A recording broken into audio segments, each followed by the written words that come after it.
Welcome to another video on urban sanitation on the topic solid waste management.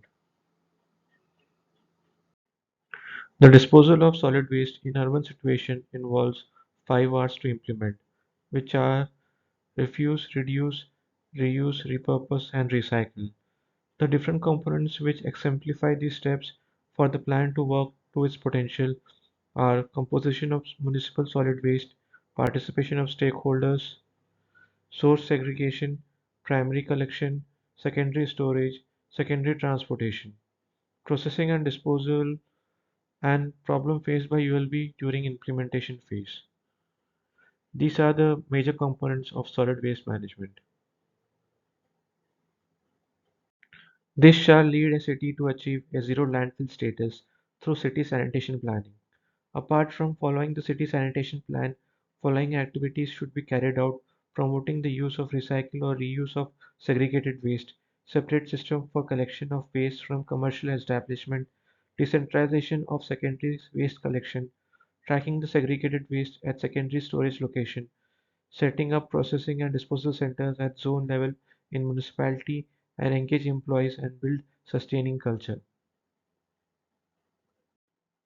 Primary collection is the major component in solid waste management value chain, which can be carried only when composition of solid waste is identified, stakeholders are involved, and source segregation is ensured.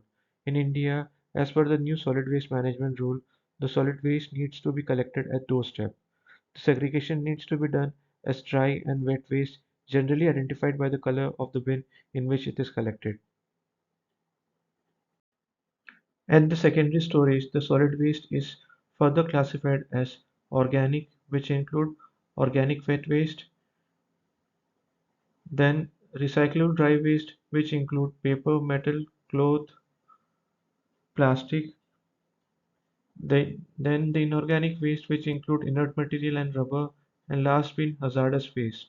These different categories of waste are measured by weight with following parameters considered, which are quantity of waste segregated and per capita waste generated.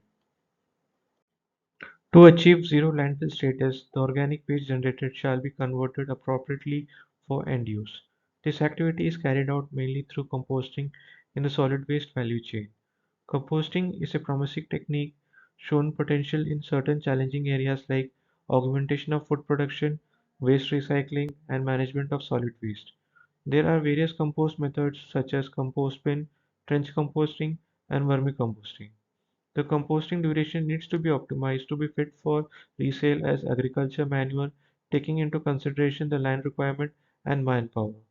Nutrient content estimation needs to be carried out after 7, 14, 21, and 28 days for processing of following parameter, which are nitrogen, phosphorus, potassium, pH, organic matter, calcium. Preparation of composting with certain criteria put into consideration. Example: direction and sizing of root shed, duration of composting cycle to be fit for agriculture resale.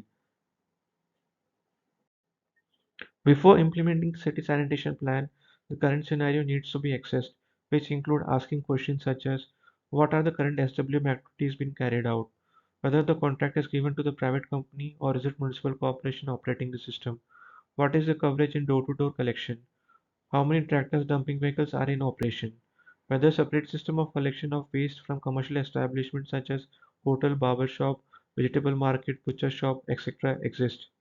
Which zone in the municipality is most suitable currently to implement the proposed decentralized system? Based on the current scenario being assessed, the short and long-term action plan is defined. The short-term action plan include identifying the secondary storage and secondary processing and disposal location, procurement of equipment and service required for the pallet zone selected, recruiting temporary workers for the pilot zone, and appointing government officials who will be in charge of their respective resource recovery zones. The long-term action plan include credibility building phase, wherein awareness program at the resource recovery center is conducted for schools, general community, municipal staff, and elected representatives. Capacity development of staff at resource recovery center, tie up with education institute, research institute to conduct research and training. Publish the results and methodology being adopted. creating market opportunities for the recycled product by creating awareness around the environment benefits associated with the practice, engaging with local farmers to encourage them to use compost manure. This activity with city sanitation plans as reference shall lead to a sustainable solid waste management.